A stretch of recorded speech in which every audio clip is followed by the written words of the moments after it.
indissociable et que les capacités dont disposent les pays arabes les rendent capables de faire face à tout danger qui entoure le monde arabe.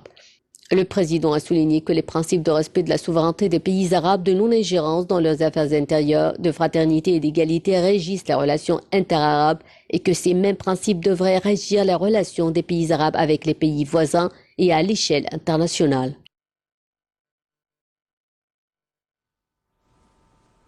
La première phase de New Mansoura, un développement urbain construit sur un tronçon de 15 km de la côte méditerranéenne nord de l'Égypte, a été inaugurée jeudi 1er décembre 2022 par le président Abdel Fattah el-Sisi.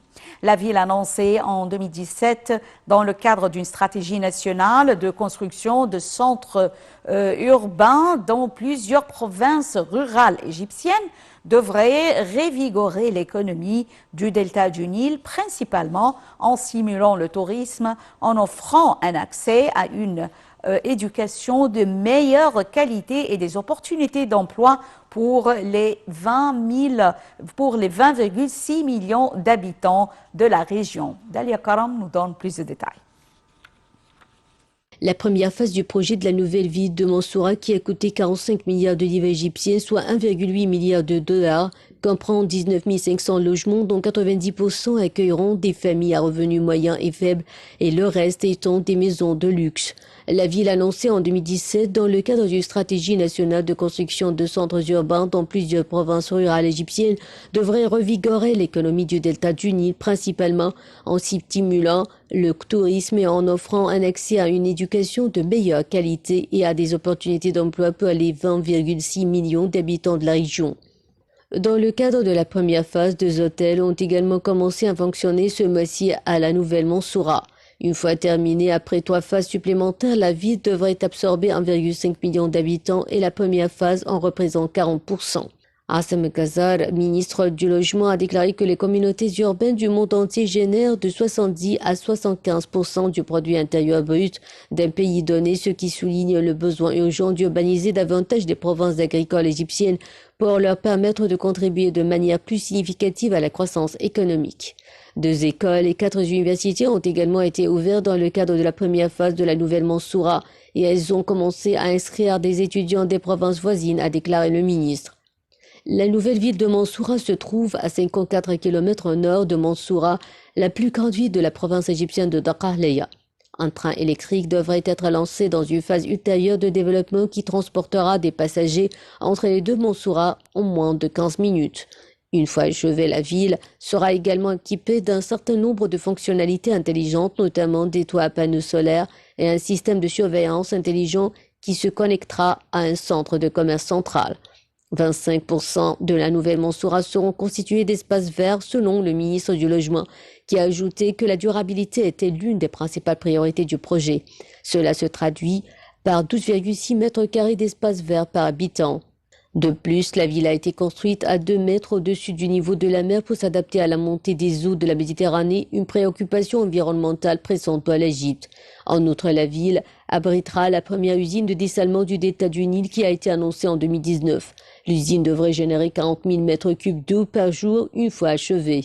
Le président Sisi a déclaré qu'il prévoyait d'augmenter le nombre d'usines de dessalement pour fournir de l'eau pour l'agriculture et l'usage résidentiel dans les provinces de la côte. Le 21 avril 2022, le président Abdel Fattah el-Sisi a assisté à la première récolte du blé dans les terres agricoles bonifiées de Toshka dans la vallée sud de la Haute-Égypte à Aswan. Le président el-Sisi a ensuite donné le coup d'envoi de plusieurs silos à blé dans plusieurs gouvernorats de l'Égypte. Voyons ensemble ce commentaire de Dalia Karam. La superficie des terres cultivées en blé s'élevait cette année à 3,6 millions de fédans, produisant entre 9 et 10 millions de tonnes de blé, selon le ministre de l'Approvisionnement. Le ministre a souligné que l'année 2022 a vu une augmentation des zones cultivées dans la région de Toshka d'environ 250 000 fédans, avec des attentes d'augmentation à 500 000 fédans au cours de l'année prochaine pour atteindre 1 million de fédans en 2025. Cela permettra d'économiser environ 1 milliard de dollars de la facture des importations de blé. Le ministre a rappelé que la facture d'achat de blé s'élève à environ 40 milliards de livres égyptiennes par an, dont environ 18 milliards de livres égyptiennes pour le blé local et entre 20 et 22 milliards de livres égyptiennes pour la facture d'importation de blé. L'Égypte a établi 7 nouveaux silos à blé d'une capacité totale de stockage de 420 000 tonnes dans différents gouvernorats. Grâce au projet d'établissement de silos à blé depuis 2014, la capacité de stockage est passée à 3,4 millions de tonnes de blé contre 1,2 million de tonnes en 2014, a déclaré le ministre de l'Approvisionnement. Le projet d'établissement de silos à blé a permis d'éviter des pertes annuelles de blé estimées à au moins 10% de la production, ce qui représente environ 6,5 milliards de dollars, soit presque la même valeur que le projet jusqu'à la présent, selon Ali Moussalhi, ministre de l'Approvisionnement. L'Égypte cherche à augmenter la capacité des réserves stratégiques de blé à 5 millions de tonnes en construisant 60 silos d'une capacité totale de 600 000 tonnes, en construisant de nouveaux silos à Touchka, Sharq al-Awaina, Daba, Kena et Farafra et en augmentant la capacité de stockage de certains silos existants, selon le ministre. Cela survient en particulier au milieu de la crise russo-ukrainienne qui a affecté l'approvisionnement mondial en blé, d'autant plus que les deux pays en guerre sont parmi les plus grands exportateurs de blé au monde. L'Égypte dépendait ces dernières années de la Russie et de l'Ukraine pour environ 80% de ses importations de blé selon des responsables. Le ministre Ali Moussalhi a souligné que le projet national de silo a permis de bien conserver le blé pour une période allant de 12 à 18 mois. Le président Abdel Fattah el-Sisi a inauguré le 21 mai 2022 le projet agricole Avenir de l'Égypte.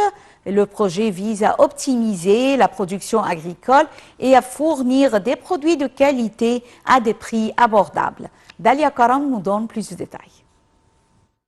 Avenir de l'Égypte, c'est le nom du projet inauguré le 21 mai 2022 par le président Abdel Fattah el-Sisi avec l'objectif d'améliorer la production agricole et d'assurer la sécurité alimentaire à tous les Égyptiens. Le président el-Sisi a souligné l'importance d'achever les étapes de ce projet avant la fin de 2023, soit un an plus tôt que sa date d'achèvement initiale. Le projet situé le long de l'autoroute Le Caire-Dabra au nord-ouest de l'Égypte comprend 4 étapes successives. Il fournira plusieurs denrées agricoles nécessaires dont le blé et s'étendra sur 1,05 million de fédans. Sa superficie agricole représente près de 50% d'un projet plus large, celui du nouveau delta qui, selon les responsables, réalisera un bond sans précédent, non seulement dans l'agriculture et l'industrie, mais aussi dans plusieurs autres domaines à l'échelle nationale. Ces cultures seront irriguées par les eaux des pluies et les eaux souterraines.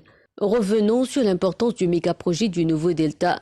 Le ministre de l'Agriculture et de la Bonification des terres, Al-Saïd Al-Qasser, a déclaré que celui-ci est un pas géant vers la mise en œuvre de la stratégie agricole 2030. Ce projet d'une superficie de 2,2 millions de fédans équivaut à 30% de la superficie de l'ancien delta, a expliqué le ministre. Il a ajouté que le projet se caractérisait par son emplacement stratégique à proximité des ports, des aéroports, des zones industrielles et d'un certain nombre de routes et d'axes principaux, ce qui facilite le transport des produits agricoles. Selon le ministre, les nouveaux projets de production agricole feront passer la superficie des terres agricoles en Égypte de 9 millions de fédans actuellement à 14 millions de fédans. Le principal objectif de ces projets agricoles est de combler le fossé entre la production et l'autosuffisance en produits stratégiques, surtout dans le contexte actuel de la guerre en Ukraine et ses répercussions sur l'économie mondiale. Le projet agricole Avenir de l'Égypte comblera le déficit alimentaire en Égypte. Il reflète, selon le ministre, l'insistance de l'État à réaliser l'autosuffisance en produits agricoles. Le ministre a expliqué que l'objectif de ces projets est d'étendre la culture du blé en ce moment critique en raison de la guerre en Ukraine qui a provoqué une hausse des prix des céréales. Le blé est une culture stratégique. Parvenir à l'autosuffisance en blé permettra donc d'économiser des milliards de dollars, a affirmé le ministre. Des sommes qui peuvent être utilisées dans d'autres domaines aussi prioritaires pour le pays. Mesdames et messieurs, fin de cette édition spéciale de notre programme L'Égypte à la une. Et bien sûr, c'est la dernière pour 2022. Et c'est pour cela que nous avons vu ensemble les réalisations ou plutôt les projets réalisés par le président Abdel Fattah el-Sisi ou quelques projets réalisés durant 2022. Et également, c'est la fin de la transmission en langue française qui reprend à 18h locale. Merci pour votre fidélité à Nile TV International et bonne journée. Au revoir.